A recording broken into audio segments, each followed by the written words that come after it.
Good afternoon. Good afternoon, Jim. We all say it. We're live on Yeah, TikTok, we're absolutely. live on Instagram. Sharing on live Instagram and all the rest of it. And I'm going to quickly share it to the property network, the Scottish Property Network. Okay. 'Cause I While said you're to doing them, that, I'll just run through what we're going to cover today. The principles of building wealth. We're going to cover quite a lot of topics today, including earning money, setting goals, saving money, investing, protecting your assets, looking at tax implications, and managing your debt and things as well. Quite a lot to cover in one show. It is quite a lot. You could go on, but we'll try and Yep. get through each section as best we can. And it is interactive, guys. Please jump in on the comments. Jim will be running live on TikTok and Instagram, so they could comment on that too. And we'll do that at the end. We'll do that at the end and go through questions from anyone. So please jump in and put comments in there if you want answers to any questions. Questions are welcomed. Yeah. At the end of the day, this is all about you guys. I'm all right. I could sit on a beach for the rest of my life and never need to worry about income ever again. We're kind of just sharing this because it's knowledge I have. It's information I really want to pass on to my children as well, rather than actually write books and all the rest of it. I kind of do these podcasts, so there'll be timeless content, I would say. So this is why we talk about generic things like the principles of building wealth, you know, how to start a buy-to-let portfolio. All these different things are involved in building wealth itself over the medium to long term. This is never a quick get-rich-quick scheme. You know, it's taken me 30 years to get where I am. I am in the top 1% wealthiest in Britain, which is what I found out the other day. It's like, really? Wow. That's unbelievable when you think about it to get to that stage. But I actually focused on that in the very beginning, Richard. You know, that was one of the things I actually focused on in the very beginning. I actually wanted to be in the top 1% of the wealthiest in Britain for that very reason, because it was a total focus. I want to be in the 5% group. The 4% of the 1% is financial freedom. The 1% is rich. You know, it's kind of, you know, you're gonna be all right for the rest of your life, more or less. That's what the 1% is. So I managed to move to the 4%. I managed to move to the 1%. And that's it, kind of, for me. So it's about passing that knowledge and experience on. We're not upselling you anything, by the way. We're just passing this knowledge on to other people. Yeah, but that was your goal, Jim, ultimately then. So you had that in your mind, and that was your mindset, and that's what you worked towards. Yeah, it was my total focus in the very beginning, and I still do it now. And I've adopted all this, what we're going to talk about, all these habits now. All these habits that I adopted to get where I am, because I'm nothing special. This is just a matter of good planning and discipline and consistency in terms of what you're doing, and time. There. That's all it comes down to. So anybody out there that thinks it's like, oh, I can never do things like that, it's like bullshit. You know, you can't. You just got to discipline yourself to do it. I tell you what, though, if you're looking for things like, you know, in later life, this is the things that drove me, and I talk about it before. The things that drove me was just the unbearable picture in my head playing over about my kids coming to me and saying, I want to go to university, or, you know, anybody in my family needing an operation, which they had to rely on the NHS. And me turning around one day and saying, well, you know, can't afford to do it. And leaving it to the system to accommodate for them. There's so many people that have actually, you know, gone by the wayside because of the system and how lackadaisical it is in terms of the NHS, for example. You know, it is overburdened, overstretched, and that's why it is what it is. So it's not their fault. It's the very fact of the way it's run by the powers that be, I suppose. But I never ever wanted to get to that stage where it was like, okay, I've then got to wait for care. And I've got to wait for somebody to write to me for that. It's like, no. I'll just go straight to a private healthcare system and I'll just go and get it done. You only go around once, by the way, and you ain't coming back.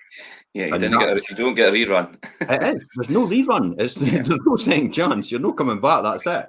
That's what drove me, all these things. So it was pushed by my circumstances and kind of pulled by my dreams as well.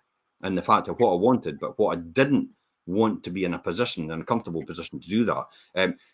Another one is, I talked about your kids coming to you and saying, I need money for university because I want to go to university. I want to further my education or anything like that. And it's like you going, Well, I tell you what, I never really took the time out to actually learn how to make money or even save to that. I kind of thought I'd piss it all up against the wall and let you fend for yourself. It's like, okay, that's not my idea of the ideal parent, as far as I'm concerned. It's just me personally. I would hate to get to the position as well to say that I didn't really earn that much and I didn't really take time to actually plan financially for anybody's future, even your future. But I tell you what, come and look at my darts trophies, because I was brilliant at darts and I was brilliant or at my snooker golf and trophies. yeah, and come and look at my golf trophies. That I was never going to make anything of it, but I got some golf trophies. It made me feel good, but I didn't really earn any money out of it. And for me, that is the typical example. A game of golf, and it's only for me personally. Mark Twain talked about it's a waste of a good walk, but to me, it's 3 hours at least. Usually, it's about 6 hours for me of time you could spend building your financial future and educating yourself a lot better than what a game of golf would do. Yes, it may make you feel good at the time, but what makes me feel even better was my future and knowing where I was going and how I was going to achieve it. And this is why we talk about the principles of building wealth. I mean, if wealth is really building your goal, and it's what many people actually aspire to, it can often seem like an overwhelming task, can't it, Richard? Yeah, definitely. I think it is overwhelming. But as you say, Jim, it takes time, takes effort, and you need to be disciplined to be successful in that goal. Discipline is a big thing. If you can't discipline yourself, someone else is going to discipline you for you. And that could be a boss, it could be a bank manager, it could end up being the health service, it could end up being HMRC, the tax man, it could be anybody like that. But I tell you what, I'd rather be in control of my own finances than anyone else. I talked to their pension advisor this morning because we're transferring a Diageo pension. And they're like, oh, well, you've got to jump through all these hoops to get that done. And it's like, it's a minuscule amount. But if we end up with this pension from Diageo, we're going to pay a lot more tax on it than having it in our own hands and our own policy, so we can actually plan our own tax and make it more tax efficient. So that's why we're transferring it right now for that very reason. By the way, the state won't allow you to transfer it if the advisor believes that you need this and you will lose more out of transferring than you will actually gain staying where you are. So all this false thing about George Osborne saying, oh, you can take your pension and just spend it on anything you want. It's an absolute lie. Don't wait till you get there. It's an absolute lie. You cannot take your pension and just do anything you want with it. They will stick where you are if you try to transfer it. If any organization believes that you'll be worse off transferring it, that is the law. It was put in place to protect you more than likely. So you can't just take your pension and go out and buy a Ferrari. It's no possible. So don't wait till that happens. Don't rely on anybody else doing this for you. Make sure you plan for the future properly. Yeah. It's not a get-rich-quick scheme. It's not too good to be true opportunities. That can send you down a very dangerous path. The good news is principles and the strategies that can help you, anyone build and preserve their wealth over the long term is what we're going to discuss here. And the earlier you start putting these into practice, the better your chances are of success. Now, I talk about that, the compounding wealth over a period of time, and we will talk about this in a wee bit more detail. But compounding wealth is absolutely unbelievable. You know, the fact that can go up and up and up and up and up. There's no bones about it. I've only ever put about 57 grand in over the years into my pension, but it's at 183,000. You know, work that one out. Yeah. It's money for old rope pensions.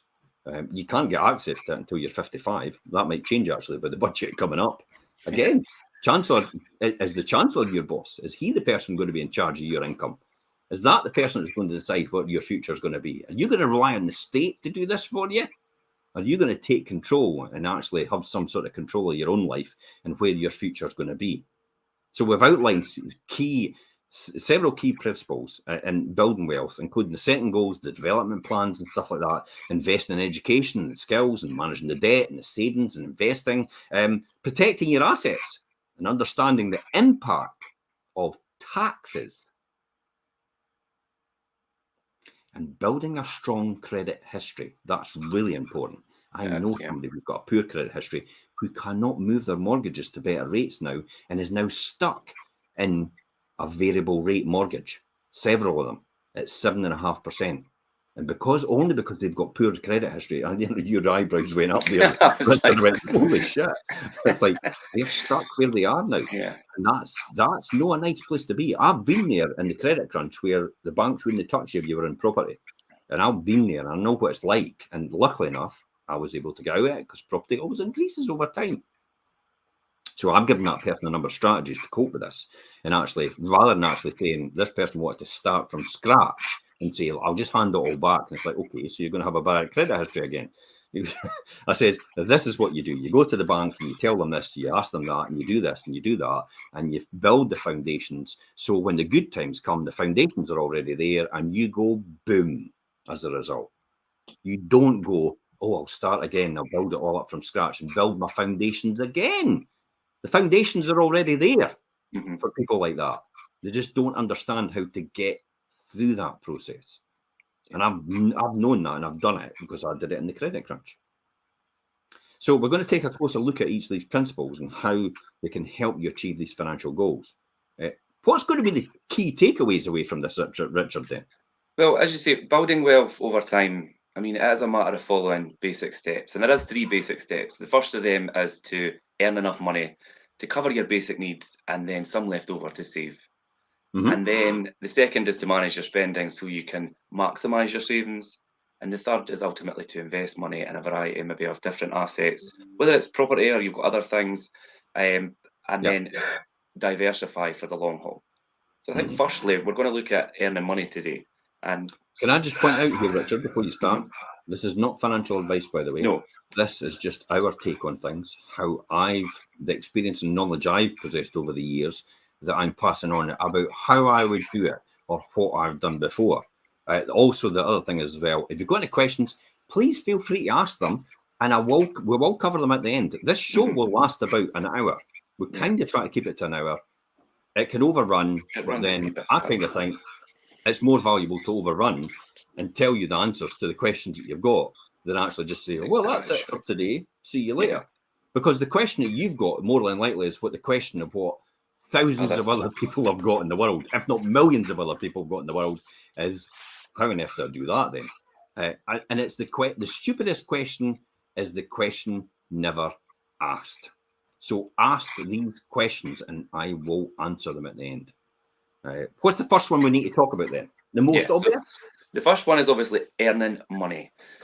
And earning money, this step might seem elementary and it is kind of fundamental, obviously. To do anything, you need to earn money. Yeah. And really, to start earning money would probably be, is it your job? Obviously, your job's your main source of income if you've got your job there. And a lot of people, when we talk about investing in things, they don't realize that they need to save and earn and save to get to that point where obviously they're in a position to start investing. And I think that's why people, they doubt themselves and think, oh, that's for somebody else to do. But most people, Richard, have actually, you're absolutely right. They doubt themselves about the fact that, oh, all my money goes on just living day to day. But you can actually mitigate that. There is obviously opportunities to do that. You've all seen the chart showing, the small amounts of money compounded over a period of time, eventually growing to a substantial sum. But these charts never actually answer these basic questions of how do you actually get the money in the first place? It's like it's like, okay, so tell me how you get the money. That's the most important point to me. And it's like what you said, there's 2 basic incomes. There's the earned income you earn out a job, and then there's the passive income you'll earn out investments, maybe putting in a bond or an ISA or even in the bank. I know you're not going to get a lot, but at least it's better than nothing. There's other ways to invest your money, whether it's in gold, it's in silver. Somebody actually came on and talked about, Warren Buffett talked about gold the other day and says, to be honest, gold's just a bit of metal. Everybody just trades, but he says it doesn't pay out every month. It just either goes up in value or it doesn't. And that's about all it can do. And should you put all your money into that? He's not very sure. I don't think, in Warren Buffett's imagination, he's like, nah. Now, that's one of the richest men in the world. He probably knows what he's doing, Berkshire Hathaway. Earned income, like what you said, comes from your living. Passive income is derived from investments. You may not have that passive income until you've earned enough money. Yeah, that's the thing. Investing. Yeah. You need to earn enough and save enough first to be able to then start investing, to then obviously see the returns of passive income. So Yeah. I think it's all about obviously looking at what you have in terms of an income from your day-to-day job and whatever, and what you could have put aside to then obviously start your journey into investment, whether it be property or whatever else it may be at the So time. how could you go about finding out what income that is, and how would that transpire? I mean, we have our normal jobs, which is like, I mean, I'm lucky. I have, throughout my career, had some of the best jobs in the world. As far as I'm concerned, I was in manufacturing as an accountant. Now, an accountant number crunching to me is pretty boring, sitting in an office and just doing people's books. But see, manufacturing for me was actually, wow, opened its eyes to a whole new different thing. Now, originally, I was a window cleaner when I first left school. First asked to leave school. First asked to leave school, I was a window cleaner. I just fell into window cleaning with my dad because that's what he did. And he did industrial cleaning after that. We started cleaning telephone boxes, offices, inside and outside the post office and stuff like that as well. And we had big contracts. But I wanted something more, and that was never the job I was going to want for the rest of my life, because, and I never knew that at the time, but I just didn't enjoy it. I didn't look forward to going into there every single day. Whereas with my manufacturing, it was like, I loved it. I loved going onto the shop floor. I loved knowing how the things were working. And that's what I loved about it the most. I loved it was different almost every single day. Although, now and again it got to the mundane point. But when it got to the mundane process of, I used to say, if a trained monkey could do this, it's time for me to leave. And, that's when I actually used to leave. It was like, I'm not needed here anymore. Oh, it was a bit like, Highway to Heaven. Like Michael Landon used to appear and problem solve things. It was like I was kind of the highway to heaven in the manufacturing world. I used to turn up and go, right, this is what we do with this job. This is what we do with the company. This is how we make it more profitable. This is how we get the most efficient out of this position. It's like, that's me done. I'm off. And then I would go to another company and do exactly the same thing.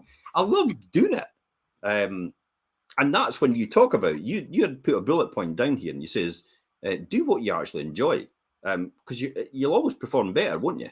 Yeah, I think that's the important thing, and you hit it on the nail there is doing something that you love and enjoy.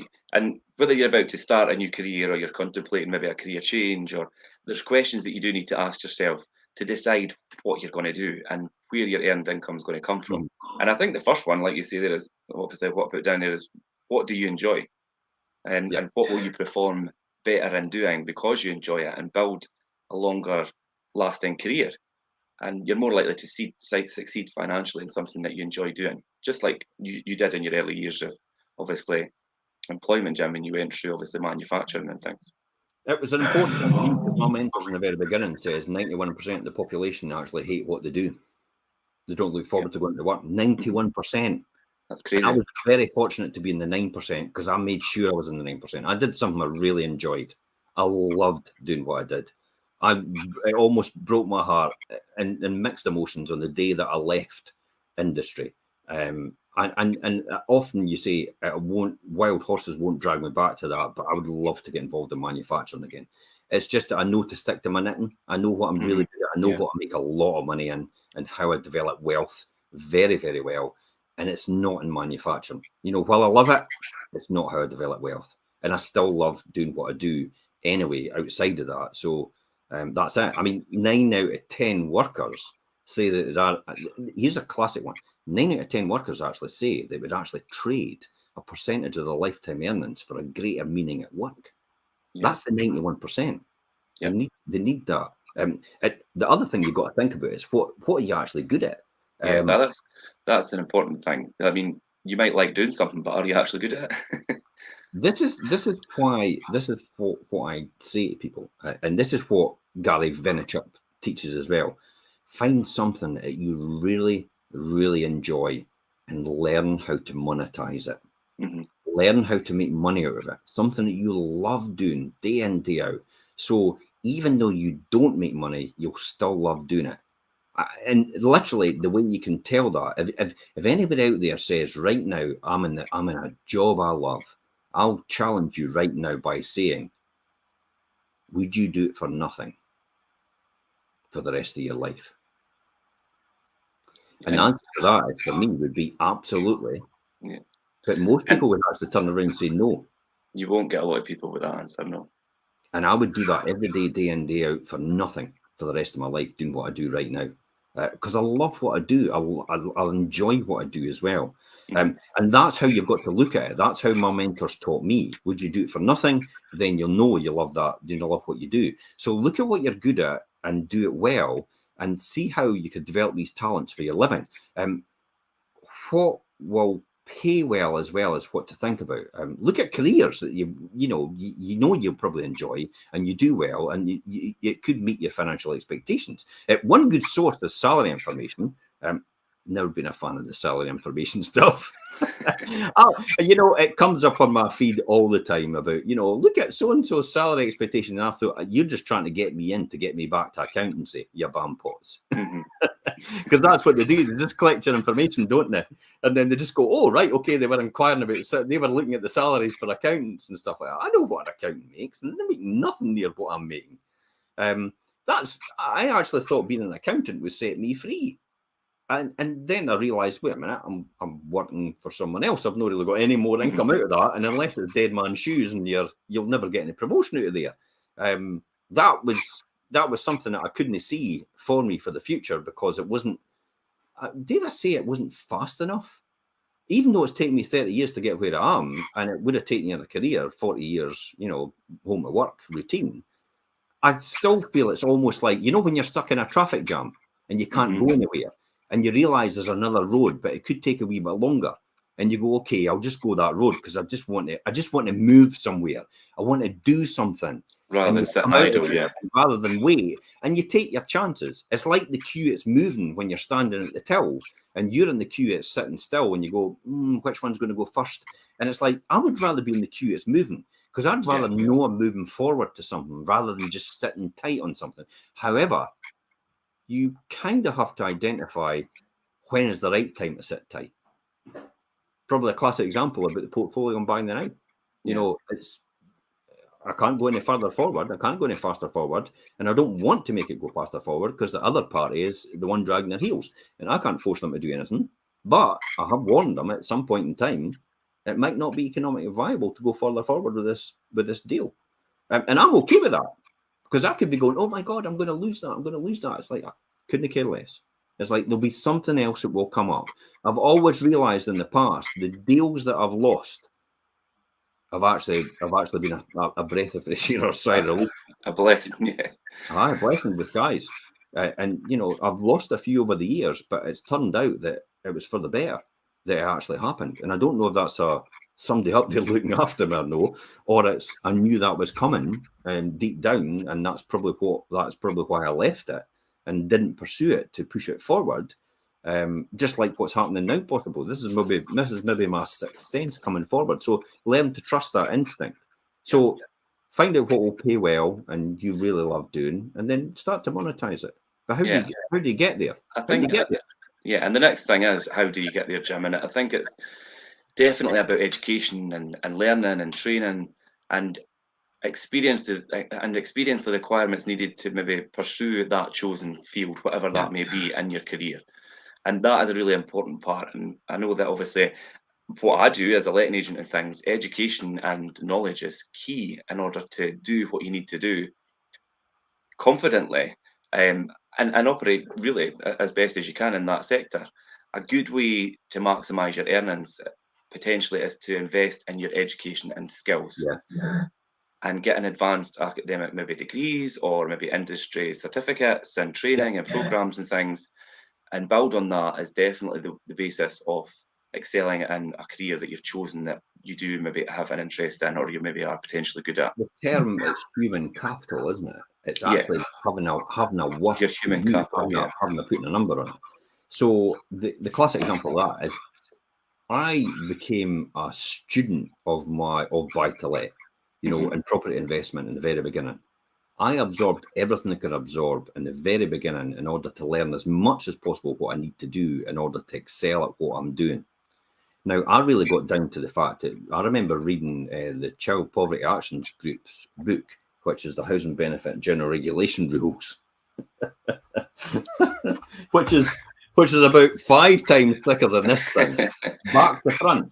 But I tell you what, no government body or council would come against me, because every single time they came against me to try and recover rent from me instead of the tenant, I won every single time. And I started winning for all the landlords that came to me as well as a result. And I loved winning.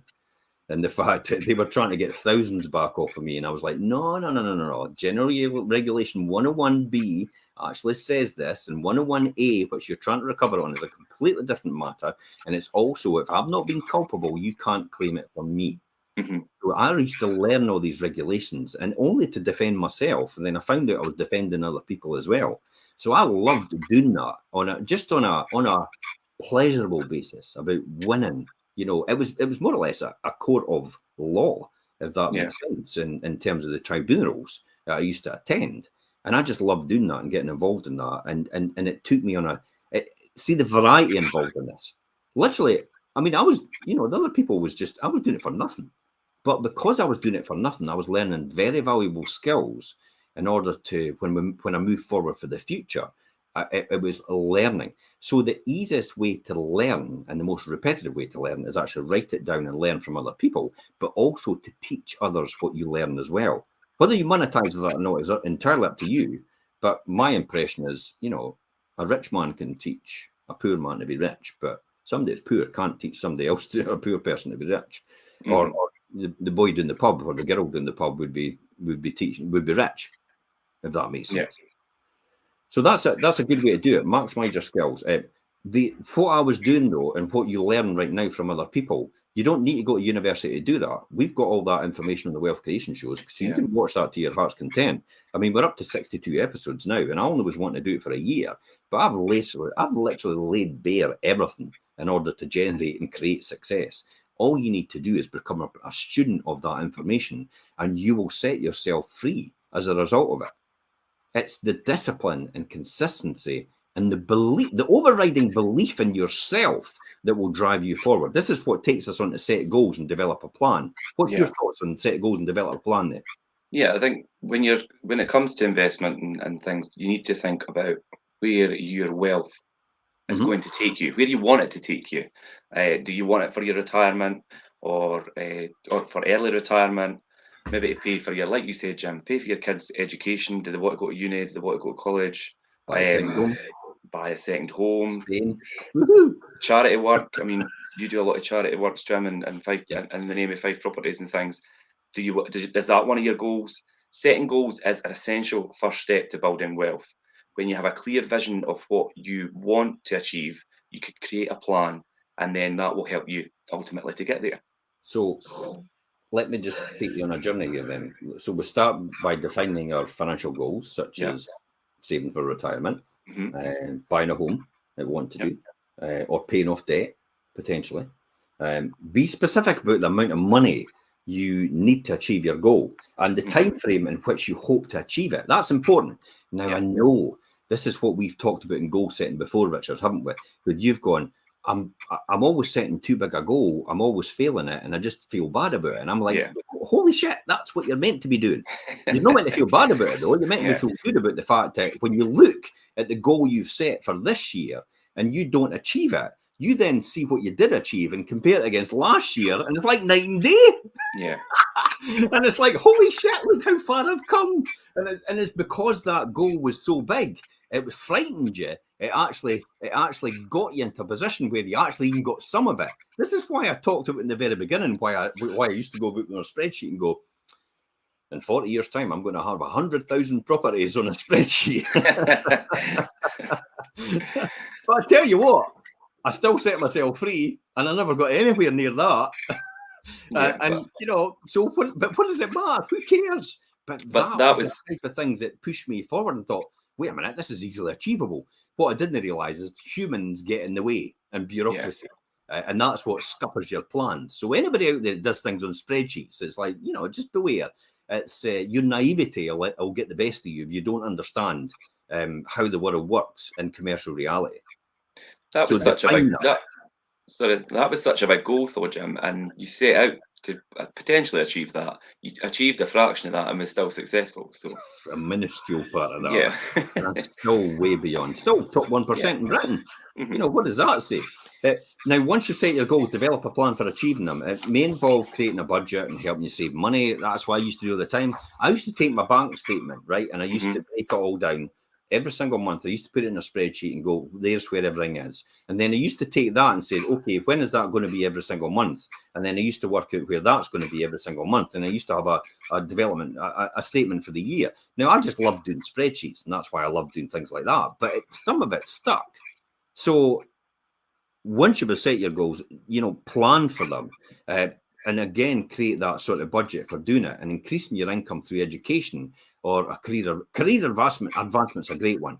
yeah, I learned a lot doing what I was doing outside of normal working hours through the education process I was giving myself. And that then put itself into, now this was learning on podcasts, mentors, functions I was attending, and super successful people were teaching me to run businesses and business models and budget and finance and all the rest of it, kind of things we do here. yeah. And by attending these, it actually rubbed off in my normal career day to day. And that's what accelerated me from a trainee accountant to a financial director within a short period of time. Essentially, it was probably within 8 years. And that's a big goal to do that. And then my income went up probably round about 3 or 4 times. And in that space of time as well, and the company car and the perks that come with it as well. And so you've got to think, that would never have happened if I hadn't done something outside the normal working hours. So what I was learning and educating myself with podcasts and functions and mentors, and all these things were developing my career and advancing my career. I was getting a salary increase, and as a result of that salary increase, I've got more money. Mm-hmm. I mean, the first thing you get a salary increase is not the first thing you think about. Should be. This is what most people think about. People that are broke, by the way, which is 95% of the population. First thing to think about is, what can I spend my salary increase on, and then have I got anything else to save? Most people, well, every single person in the 5% group, like me, think, what can I invest it in? What have I got left to spend on myself? That's it. And if I've not got anything left to spend on myself, tough tits. That's it. And it goes back in. So your plan should be realistic, remember. It should be flexible. It should be focused on the long term, and regularly review your progress and make adjustments as needed to keep yourself on track. Don't beat yourself up if you're not on track. Just refocus.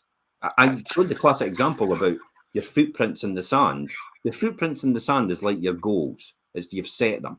Now and again, the sea comes in and washes away your goal. But all you need to do is put your footprints in the sand and reset them again, and put them in another place. And that's kind of what life's like. Life's like the sea. It just rolls in now and again and just washes everything away, and you go, bollocks. But what do? Do you just lie down and let people walk all over you, or do you get yourself up, dust yourself off, and go, right, let's go again? Yeah, let's go again. Yeah. And I think what you touched on there, Jim, about people having maybe a salary increase and things, and their mentality and what to do with that extra money, brings us on nicely to our next topic, which is saving money, and the best way to do that. And simply making money won't help you build wealth.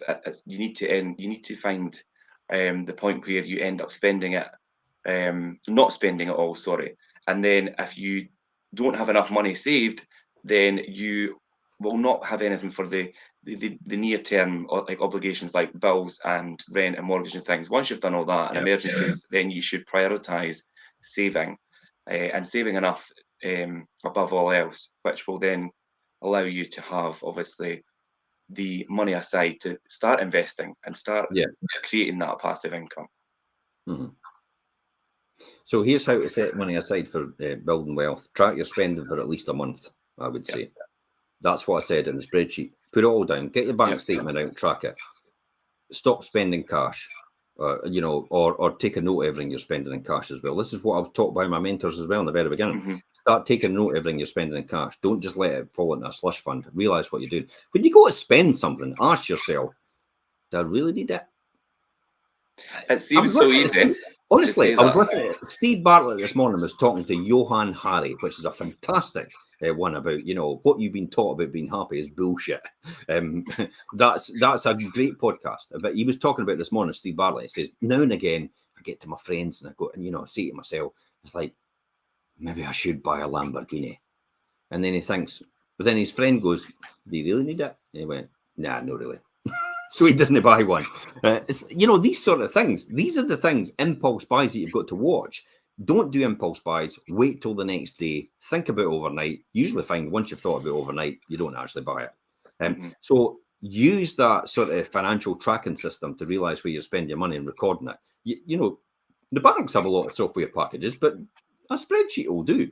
Income and expenditure. You've got loads and loads of online. There's going to be loads and loads of online budgeting spreadsheets that you. There's a lot of good apps just now actually that monitor your spending, and they hook up to your banking app. And I'm nervous about banking apps because the bank is actually wanting your money. So you know the ulterior motive is they maybe don't want you to see something they want you to see in order to because that might highlight something that they might want, if that makes sense. So that's why I say have a spreadsheet and just take your bank statement and put it all in the right categories. Monitor every single month. And the very fact that you're monitoring it makes you more aware of where you're spending stuff. And believe me, it starts to sink in and you start thinking to yourself, do I really need to spend that? Do I really need to do that? A classic example is, I'm going to talk about find the fat and trim it, is like when you go to the supermarket to buy the weekly shop, for God's sake, eat something first. Yeah, definitely. Because you're up shit creek if you didn't. Because the classic example is you're hungry and you think, oh, I could do a pot noodle. Oh, I could do with that bread. Oh, I could do with this. And it's like, when you come out, it's like, holy shit, I've spent about another 50 quid or 60 quid more than I needed to. Oh, because I felt hungry and I bought all these things at the time. So go have something to eat before you go to the supermarket, because you'll not be able to trim the fat doing that. Break down your expenses. This is what I'm talking about, really. Break down your expenditures and your expenses and needs and wants. Do you really you need it, or do you want it? If you want it, there's no point. Food, shelter, and clothing are obvious needs. Maslow's hierarchy of needs, isn't it? Health insurance premiums to that list, along with auto insurance for your own car and your life insurance for other people that depend on your income. That might be things you want to do, depending on what your risk is, your appetite for risk is, to hedge yourself. You might want the health insurance now. Many other expenditures are merely just wants. That's all it comes down to, isn't it? I mean, classic wants. It's like, I just fancy a night out. And in a night out, you end up spending about 100 quid. I wouldn't have dreamt of that years ago. You know, my night out would be a couple of beers and a happy hour. And I'll buy them all beforehand, and I'll sit there all night with the beer. That's it for the whole happy hour I've got. That was my nights out, and literally, it was just I would go out later at night because I know I would spend less. So I would, you know, typical example of you wanting to go out and get tanked up in the house first, so you don't drink as much when you get out because it costs a fortune. Stuff yourself with everything before you go out as well, so you don't actually buy stuff to eat, and that means you're set for the night and you don't really spend anything. Things like as well, if you need to get there, get dropped off by someone rather than actually getting a taxi, or maybe for their health consciousness, if you can walk there, just walk. You know, just walk for a change. Get the bus. It's like, what? Get the bus. It's I think if a lot of people were to actually analyse their spending properly, they would realise there's a lot of ways to cut back. Every single time. Every single time I see these programs where people go, no, I've got no money. And it's like, hey, you've got loads of money. You just don't realise where it is and what you're spending on. That's the problem. So trim the fat. Set the savings goals. Once you have a reasonable amount a day, how much money you can set aside each month, try and stick to it. When you get a salary increase, don't spend the increase. Just start saving it. That's a good one to do, because you never ever miss it then. And it gradually eats in, you know, the way you're spending curbs as a result, but your money's going to to a savings investment plan or something like that over the medium to long term. That's what that's for. So when you get these sort of things, make sure you can do them. And it doesn't mean you've got to live like a miser or be frugal for the rest of your life and think, oh God, every penny's a prisoner. that is not the type of financial freedom you need to adopt. People that work on every penny as a prisoner tend to actually focus on hoarding and actually treating money as being scarce. Money is not scarce. There's an abundance of money in the world. There's billions, trillions in the world. You've just got to work out a way how to get it to you and how to attract it to you. And it's not just thinking about the laws of attraction. You've got to do something, by the way.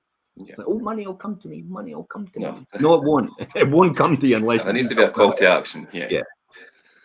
Put savings on automatic. An easy way to set a certain amount. I save for my kids' pensions every single month. I still put money in.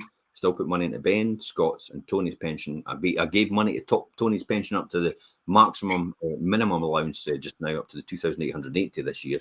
Gave her some money at the weekend to do that, just to get it in there. And also as well, automatic things like we have funds that we'll put into. We also have we have other funds that we've invested in over the years for the last 20 years as well, which has built up a fund of about 250,000 for us. So these are all different things that you can do over a period of time. And we never ever missed that money because our level of spending never raised to that amount of money overall. So we never, the problem is everybody gets like, I've got more money. So I'll tell you what, I can afford my car now. I can afford another car now. I can afford, a second home. I can afford, and it's like, well, wait a minute. I can afford, then the credit card comes out. I deserve this. And it's like, but you've not even got the money to do it. But no, but I deserve it. I need this. It's like, no, you didn't really need it. You just want it. Yeah. And you're not prepared to do delayed gratification, are you? That's the typical example about people that don't put their savings on automatic. So automatic savings for retirement. If you've got a company pension and they're offering you, and I said to Ben this when he was in his company, I said, if they do the normal, which I think is 5%, 3% or something like that, and then 8% goes in your pension. But some company pensions have the wee hidden bit that says, if you put an extra 3% in, we'll put an extra 3% in. And I'm like, cluds in, do it. Because it's to your future. And even if you don't make it, it's a money purchase scheme, which means that if anything happens to you, it goes to your family, the full amount. That's what happens there. So it's not you're putting in a defined benefit and it disappears. It goes to your family or your children, anybody you want to will it to if anything happens to you in between. So don't worry about like, oh, I might not get to 55 or 60 and I might not enjoy it. It's like, hey, let somebody else enjoy it. After all, you had kids for a reason. Yeah. Because you enjoyed them. So why would you not let them enjoy something as well? So that savings on automatic. Find high yield savings. Maximize the payoff the savings and the shoppings, and shopping for the saving accounts and the highest interest rates, the lowest fees. I've even taken, you know yourself, we've taken out BA cards, credit cards, because it's like, whoa, wait a minute, we can get AVS points on these and actually get free flights. I've actually booked my next holiday and got a free upgrade straight away for a lane from economy to business class for the next time round, just because I booked my holiday. Now business class costs a fortune. I know. So I've got a free upgrade just because of that. So that's why I've got BA cards for that very reason, because I was just using normal credit cards to do my spending. It was taking out at the end of the month. And I was thinking, well, wait a minute, should I not be getting bonuses out of it for that reason? And that's why I started using it. So if you can afford to lock up money for several months or years, then do that as well. Yeah. And keep this in mind too. You can only cut so much in costs. If your costs are already down to the bone, stop cutting, because you'll cut into the bone and through the flesh. Then start looking at ways to increase your income. One of the best ways to be sure that you're saving enough is to set a spending budget. Cut back on the excess, the necessary spending, and put the money into the bank instead. Wouldn't it be great to have more money at the end of your month? Most people can identify with that. That's why when we get to the end of the month before payday, nobody goes out because they're skint. And when payday appears, it's like, oh my God, it's like the purge. It's like everybody's out on the town. Why do you think all these institutions and everybody else goes, payday's around, get advertising, get bombarding these people with our adverts? Because we know they've got money now. We want to get them apart with their money. Why do you think TikTok's so derisive and so addictive? Because it wants you to part with your time. It wants you to part with your money. It shows you everything to keep you hooked and addicted to it. This is all about getting your attention. This is what's going to drive our economy down, is because everything is designed actually to distract us and get our attention now. And that's actually our creative thinking is actually disappearing because of that. Yeah. So yeah, I was just going to say, so earning money and then obviously setting your goals and then saving money. And once you've managed to set aside some money, the next step is investing it so that will then ultimately grow. So money put in savings is important, but the interest rates and credited on deposit accounts tend to be very low, and your cash risks lowering purchasing power over time to the rate of inflation. So here's what I discussed this morning with an advisor. It was supposed to be advising me. It's like, I didn't think you could advise me, saying I'm wealthier than you are. But they were advising me on funds that I could be choosing. And I says, to be honest, when I take my money out, I take it out in a tax efficient way, and then I just lend it back to my own company. And I could choose to actually charge my own company an interest rate if I want, but that company will then reinvest it. And I own the company anyway, reinvest it and make more money on the money I've just got out tax efficiently. But then it also becomes a bank for me. So my limited companies are almost like a bank for me, whereas I need money, I can just go into my loans and my borrowings I've given them as directors' loans, and I can just take them out tax-free again because they were tax-free in the first place when I put them in. Yeah. So I've got, it's like a bank, me having my limited companies, reinvesting in my own companies because I know I can make more money than a bank account can.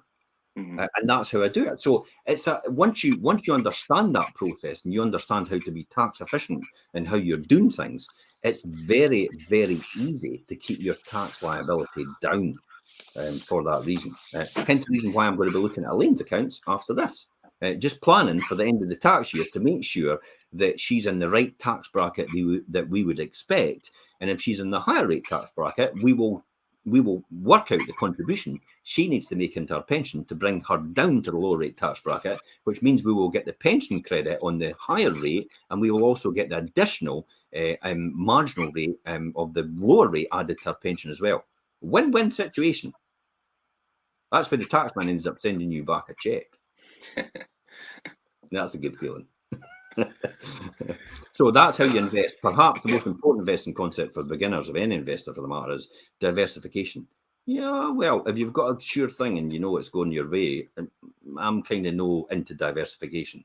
But for most people, it would be. Simply put your goal out and spread your money about in different types of investments, low risk, medium risk, and possibly high risk, depending on what your appetite is. So you're not putting all your eggs in one basket, but you've got one will offset against the other. Buffett talks about this all the time, Warren Buffett. He says, some will go down, some will go up, but overall, over a period of time, they will level themselves out. Mutual funds provide some sort of built-in diversification, and they also invest in many different securities. Blue chip stocks is one I'm in, which is the UK equities, which is like BAT Industries, Glencore, Diageo, AstraZeneca, Glaxo. These are dead certs. These are always good dividend payers. So they provide a regular income. The increase over the medium to long term is very unlikely they'll ever go down. Diageo, for example, is one of the only pension funds that have got them fully maximised and paid up for Diageo. They're blue chip stock. They're really the gold standard in terms of what you're doing. But again, I don't do it myself. I do it through a fund manager through Standard Life. I don't purport to do anything like that, because then if they know when to exit and when to enter, that's why I pay them 0.75% of the fund. Yeah, and I'm happy with that. So that's another diversification of our investments. So it's all about risk return and all the rest of it. You can do stocks, bonds, mutual funds. Stocks are basically share ownership in a corporation, limited company. You can have your own one as well, as I said. Generally seen as riskier. Bonds are IOUs from a company or the government. When you buy a bond issue, it promises to pay your money back with interest after a certain period of time.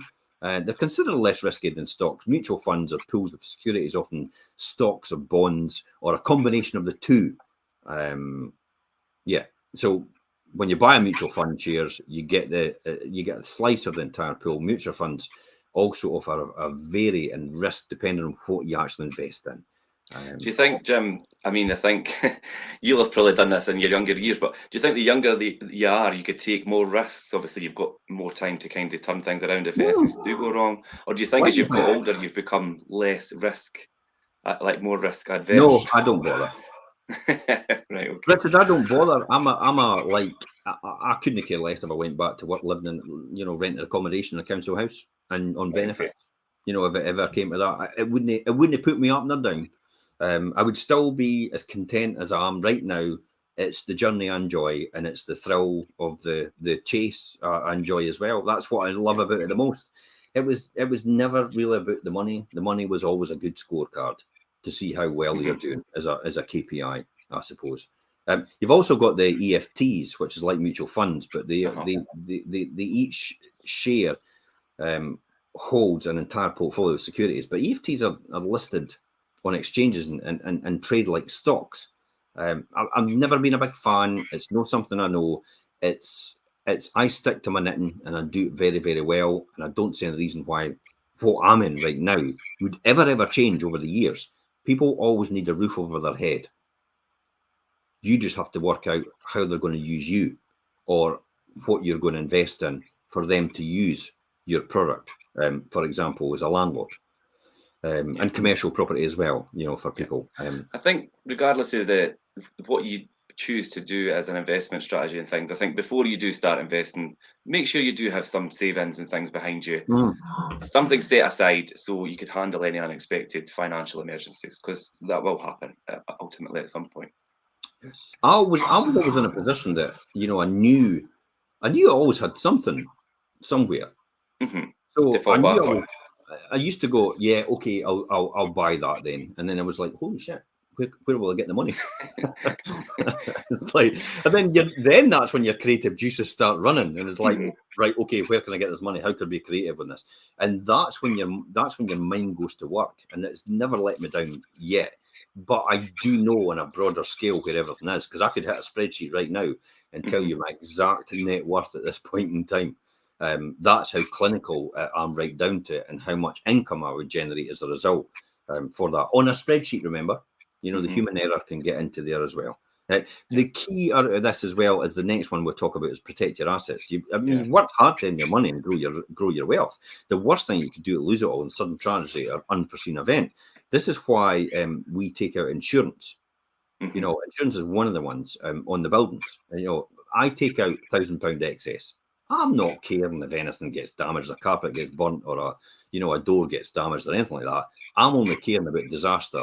The house gets burnt down, or it gets completely trashed, like what's happened recently, Richard, to us. That's what I'm bothered about. I'm not bothered about the first £1,000. So I get a really, really low insurance fee as a result of that.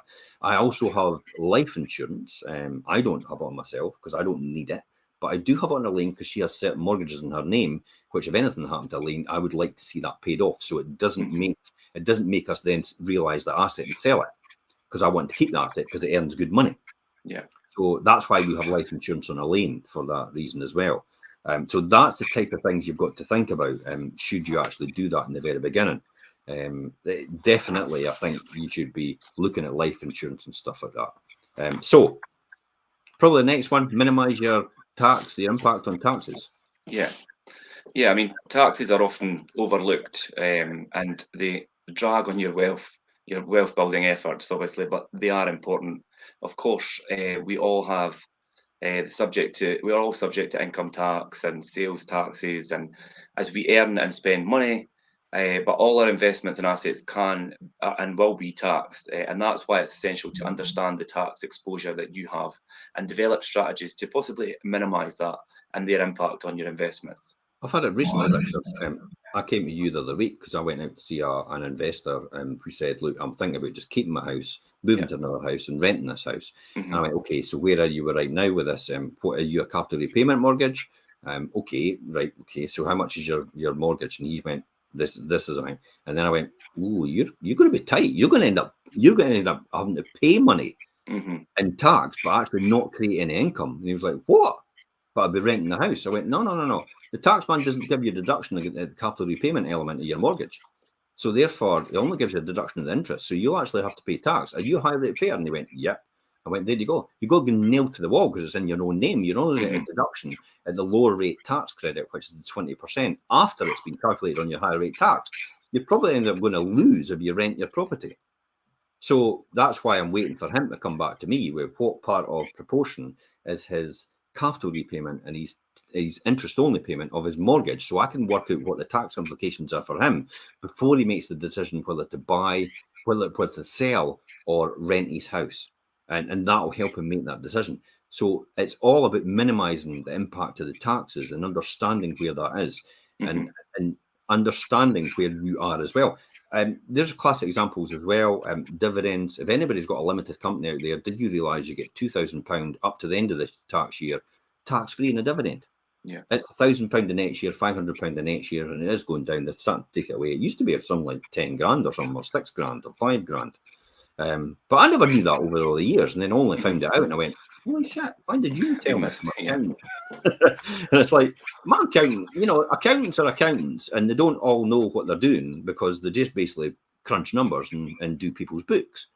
But you really have to get a specialist tax advisor if you're in that bracket in order how to get the right strategy for minimizing your taxes. And it's been mindful of timing and the location of your investments as well. And holding investments for more than a year, you can take advantage of lower long-term capital gains tax rates as well when you've got certain chattels, which is actually works of art and stuff like that. So there's different ways that you can do different things for your capital gains, your income tax rate, your investment rate, your potentially there's other ways to mitigate tax by using LLPs, which is limited liability partnerships, and transfer to limited companies later on, and actually completely absolving any capital gains at all. I'll say that again. Any capital gains at all, and creating directors' loans. It's like, whoa, wait a minute. And it's right there in black and white in the Capital Gains Taxes Act. You can do this. And it's like, nobody understands where this comes from and how to do it. It's unbelievable what you begin to realize, because if you become a student of if you become a student of what you do every single day, you will learn something new every single day towards moving you towards the point in the future where you want to be. So you can work with a qualified accountant, a professional, tax professional, I would say, definitely, such as an accountant, a certified public accountant, a CA or what was it, ACCA, which is the one that I was, Association of Certified Accountants, whatever it is. Or you have the CAs, which is the Chartered Accountants, which is a different body as well.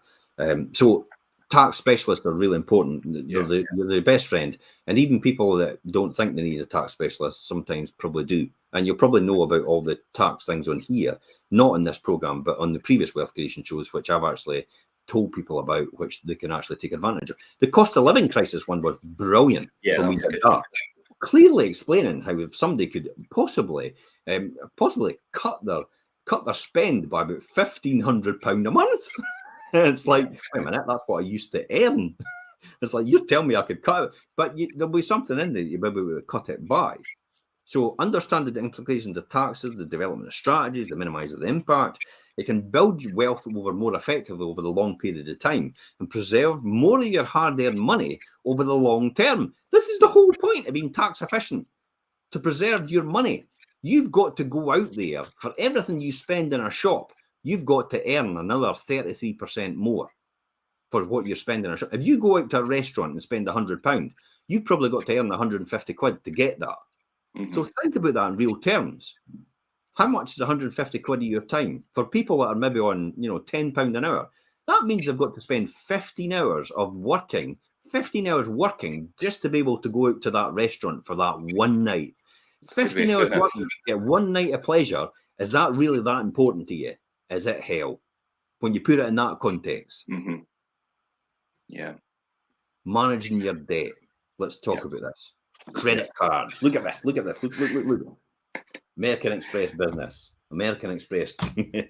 British Airways. Visa card. Debit. Credit card. Bank of Scotland. Debit card. And another credit card for a business. That's what I carry about me all the time. But do you know that every single one of these get paid off every single month, because I just use them to my advantage, because I would rather use someone else's money than my own money for that month and then just pay it off at the end of the month. So I've been able to get a return on that capital while it's spent with someone else. That's how I'm using it. So manage your debt and build your credit. Building your credit's really good, because then when you go for anything, they immediately go to your credit file and go, this guy is a dead cert. A dead cert. Never mind 1,000 rating. This guy's got 1,500. Even if there's no 1,500, but this guy's got 1,500. This guy is rock solid. That's how they look at it every single time. And so use it to your advantage. And as I said, you can earn points. Get you something. You could also apply for a mortgage or a home or a second home or equity home loan, for home improvements or auto loan or car purchase. You maybe you want to take out a personal loan to help start a business or invest in someone else's business. Personally, for me, this is a classic example about should I start a business? And when people win the lottery and stuff like that, I go, I've always wanted to have a hotel or have a cafe. Please don't do that. Because the theory is, if you were good enough, you would have done it now without the help of the lottery or the money you've just won. You'll more than likely lose the whole lot, because that's what happens, because you're not in the train of thought and the mindset in order to be able to do that. So it's important to manage your debt carefully. Taking too much debt could impede on your progress towards your wealth building goals, and manage your debt, be mindful. Clearly, if you've got a credit card which is like charging you 24%, APR, if you can't make that return on saving, then start paying your credit card down. Get rid of that highest debt first. That's what to do. That's how to do it. Get rid of the highest debt first there. Possibly, if you're struggling month to month with cash flow payments and you've got a couple of loans, it's like, could you consolidate these loans, lengthen it over a longer period of time, probably get the same interest rate, and actually have less of a cash flow outlook at that point in time, and be able to invest some of that money you've got in other things that will actually make you more money in the long run. Every time I went to buy a new car, Richard, I thought to myself, holy shit, I could buy another house. Yeah. I could put a deposit down for a house. It's like the car was 10 grand. It's like I could put a deposit down for a house. That could earn me 300 net or 250 net, which could pay for the finance on the car. I never ever got to the point of actually doing that. I just kept buying more houses. but I disciplined myself to do it. So important to manage your debt carefully. Maintaining a good credit score is important. Building and maintaining a good credit score. It's important part of growing and preserving your wealth over long term. You'll enjoy a lower interest rate. You'll get better terms on your loans if you have a strong credit history. You'll have a higher credit score. You can save thousands of pounds in interest charges over time. So here's what about it? You tell me a few key steps you can take to maintain a good credit score, Richard. Yeah, I mean, firstly, like you say, Jim, is pay your bills on time. It's one of the most important factors that affects your credit score is your payment history. And to maintain a good credit score, you should make sure you pay your bills on time when they're due. Every time you've got a late payment, even if you just think, oh, it's just a few days, it can have a significant negative effect on your credit score. That's a cardinal sin. Yeah. Never, ever have a late payment. Don't even just do one day. No. You're screwed. Your credit goes right in the bin. That is the first thing you've got to look after every single time. If you're going to take somebody's money, make damn sure you're going to pay it back when you said. Also, is to keep your credit utilization low. So basically, your credit utilization is what the amount of credit that you're using compared to the amount that you actually have to maintain a good credit score.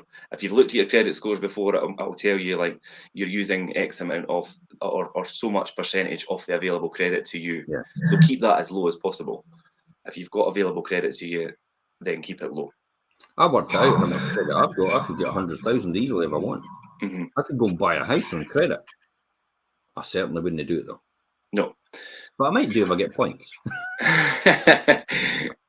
And also, as to, like I say, your credit report, monitor your credit report. There's a lot of apps and things that you could keep an eye on that.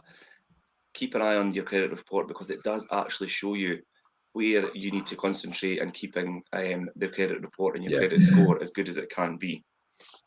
Errors on your credit report can negatively impact your credit score, so it's important to keep an eye on them and dispute any inaccuracies that you may find if you think that it's not quite accurate. And then I would also say avoid opening a lot of new accounts. I mean, every time you apply for a credit card, or if you have, do you know what I mean? That all goes against your credit score and it goes on your credit report. Yep. So they're all things to keep in mind, and that they are all good ways of keeping and maintaining a good credit score. I mean, if you keep opening accounts, you can't become the victim of not having a sufficient credit history if you're not opening a lot of accounts either. But you don't just open an account for opening an account. You open it to build your credit profile and build your credit score. So even if you've got a credit card and you probably never ever use it, you know, when you'll need it probably for booking tickets. If you want tickets for anything or you want to get anything, then you need a credit card to do it. The great thing about a credit card, though, a personal credit card, is it protects you with your purchases. That's the reason I did it. I wanted to pay for holidays, but I didn't want to pay them through my debit card. I wanted to pay them through my credit card, because then I was protected. I know you've got ATOL and all the rest of it, but I was still protected through the credit card because I'm paying it that way.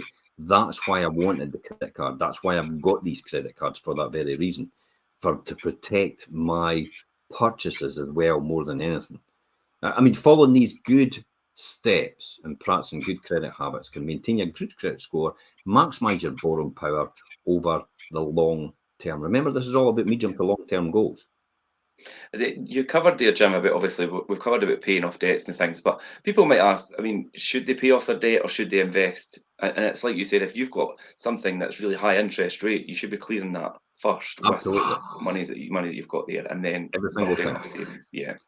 There's no point in saying, "Oh, I've bought a house and it's only returning me like 8% on return." If your credit card every month is 10%, that just makes no sense at all. Clear the credit card first, because you'll have a poor credit score as a result of it, because you're struggling every time. And then when they go to borrow your money, they notice you've always got an outstanding balance on your credit card, and it's like, well, that person's. To me, that sounds like somebody that's sailing close to the the edge. If that makes sense. So that's why I think a bank would like that as well. The other thing I used to do as well is I used to work out the bank's processes. I still do that now. I work out the processes and I ask them questions about how this works and what do they do and how do they get to where their stages are and what is. And often the person at the other end of the phone goes, "Oh yeah, that's that. We use this to assess that, and we use this to assess this." All right, okay, that's a wee bit of knowledge, information about how the system works. The next conversation I have with someone else, maybe 2 or 3 months later, I'll ask a different question based on the conversation I've had. Then they'll tell me something else about the banking system and how it works and how the credit system works. I go, okay, that's another wee notch I know and another wee bit of information. And then when I come to do something else, it's like I understand the process. I now understand the process of how it works, so I know how to maximize it and make myself look as credit worthy as possible, to the point of this guy is blue chip. We need easy. I don't make it. You shouldn't make it really difficult for the banks. Then that's the thing. It's easy for them to turn around and say, "Yeah, blue chip stock. We'll definitely do that." So pay off your debt. It's got high debt first. Redirect any extra money into savings and investments later on, and then that's how you get a full balance every single month, each month. Wherever possible, avoid owing interest in the future as well. That's key and tantamount. How much money should I start with? Well, I don't know. It's a difficult one to say. I think I started with 100 quid a month, something like that, in the very early days. But then I got to the point where I was like, wait a minute, all my salary, apart from what we were living on day to day, was then getting reinvested once I proved the model about how it worked for me. And it was literally just like a game of Monopoly after that. I just knew what to do and how to do it and understood the formula. And I've still got that blueprint today that I follow every single time. And that allows me to set myself free every single time. It's like once you know, and it's almost like riding a bike. You never forget. You understand the dynamics of creating wealth and how to keep it. People can create wealth, but also understanding how to keep it is the most important thing. because it's often they run out straight away once they've created the wealth and go, let's buy a Ferrari or a Lamborghini. Let's buy that Gucci handbag. Let's buy that belt. Let's buy that, $3,000 or £3,000 shirt. Yeah. It's like, I've always wanted a £3,000 shirt, and I've always wanted that Armani suit, at £3,000. It's like, okay, but a suit down at George and Asda's will be just as good, and it's probably about 50 quid. It's like, and I know where I would put the other £2,950. I would put it into property or into an investment fund, which would grow over a period of time. So that £3,000 won't cost me, and an opportunity cost in the future, literally about £20,000 I've lost because I've actually gone out and bought the Armani suit that I really didn't need. And after 3 or 4 weeks, I think, I really didn't need that. But you're too late. You can't hand it back. Mm-hmm. So for me, that's the most important thing, I would say. Yeah. Bottom line? Yeah, I think, well, you get all these get-rich schemes and things, and they sometimes can be enticing to people, but the tried and the true way to build wealth, obviously we've covered today, is through regular saving and investing, and patiently allowing the money to grow over time. No dark art. Yeah, it's fine to start small. Where did you start, Jim? Not with a very lot. No. The important thing is to start early as you can, I suppose, and earn money and then save and invest smartly. It's come to me now. You know what I started with? £26.20 into an endowment policy with Standard Life every single month, and then a versatile investment plan of £40 every month with Standard Life again. That's how I built that £26.20 and then £40. That's what I built into being in the top 1% in the UK now, in terms of wealth. That's how I started. £26.20 and £40, an endowment plan and a versatile investment. And when I released them, because they were attached to property at the time, I was able to use them to put down as collateral against securities, against borrowing 100% funding from the bank, which they're still doing right now with me just now.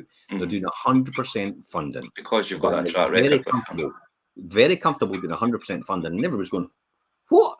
Banks will never give you 100% funding. You want a bet. If you're blue chip stock and you've got a track record for this, they will give you everything possible. Yeah. So earn money and then save and invest it smartly. And also, as we've covered today, protect your assets with insurance and minimize your tax exposure. The key here, Richard, I'm going to finish off here. Yeah. Building wealth is a journey. It is not a destination. Celebrate your successes along the way. Don't get discouraged by the setbacks or the obstacles. With patience, discipline, and a clear vision for your goals, you can achieve financial success and build wealth over the long term. Yeah. Good. Final word from you, Richard. Yeah, I think we'll take questions from TikTok. Yeah, we'll get questions. I think for me, and you just mentioned it in your last bit there, is I think the discipline side of things, and that is what I think a lot of people will find difficult. I've had my own difficulties with disciplining myself to do certain things. If you could get that in hand, then there's quite a good chance you'll be successful in what you're trying to do if you could discipline yourself. Aye. Do you regret no investing in that house in Glenrothes women? Just get a sickener every time you see the rent coming in every single month. Yeah. Tell you.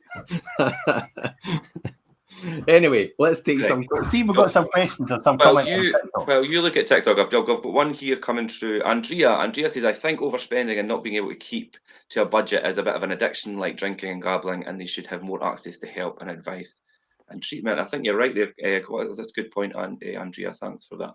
Yeah, I've got. Somebody said that's me. That was when I was talking about being skint. Do you have any books out? You're a wealth of knowledge. No, I don't. I'm a lazy bugger when it comes to writing the books. I've got to chapter 3. But to be honest, everything in our wealth creation show, our playlist, the 62 episodes we've done so far, is actually all in there. That's why I wanted to put it down. It's on podcast. It's on our video as well, like we're doing right here. We record it all. So if you just go to 5 Properties TV on YouTube, you get the Wealth Creation Show playlist, and it is all in there. You don't then need to read a book and sit down and have to do that. you could actually just listen to it when you're in your car.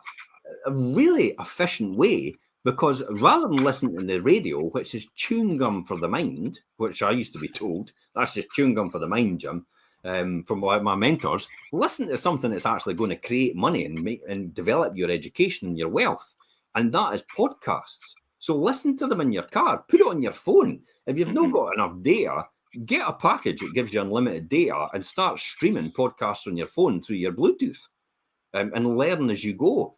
Earn as you learn. Earn as you learn. Brilliant, eh? How great is that?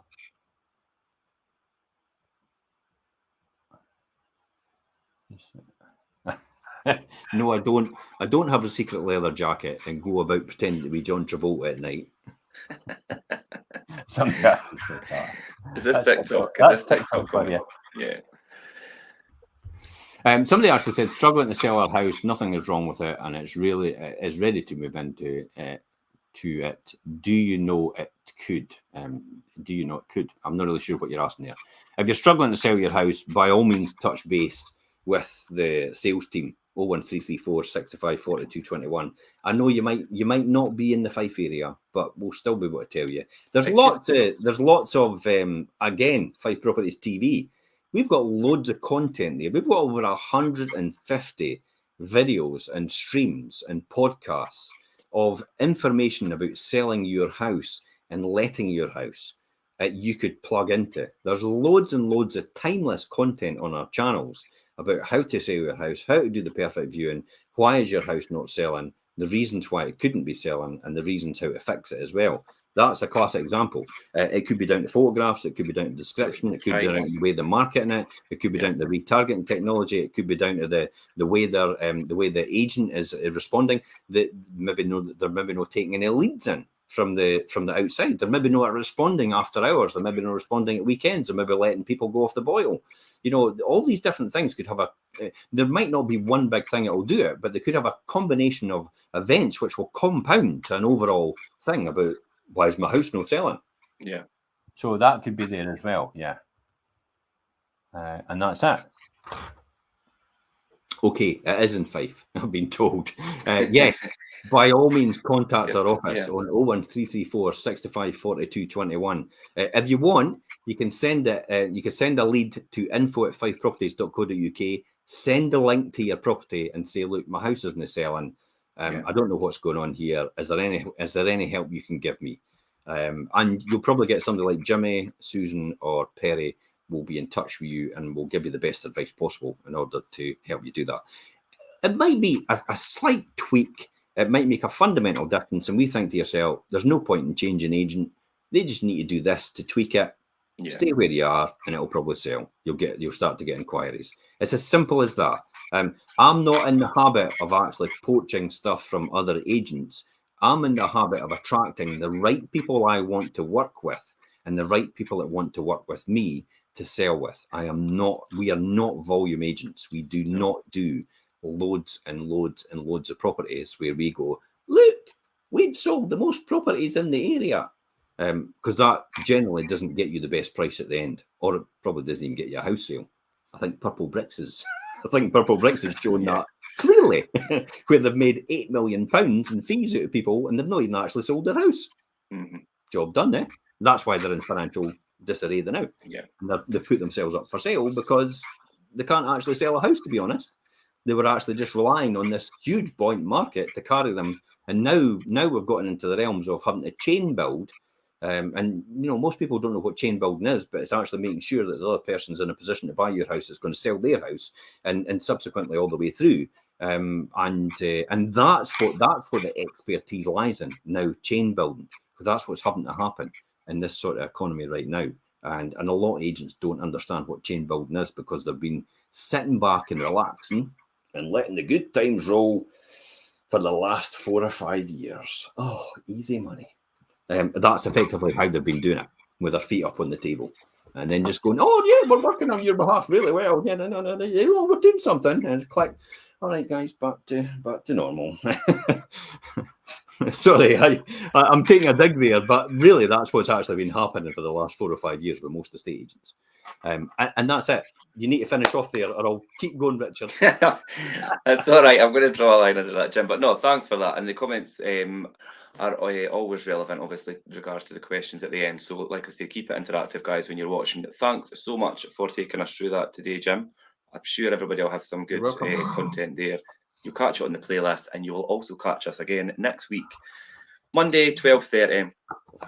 You'll see Jim and I. I tell you what, though, a good one is if anybody wants us to talk about a particular subject in terms of building wealth, mention it in the comments or send us a wee text or a message or whatever.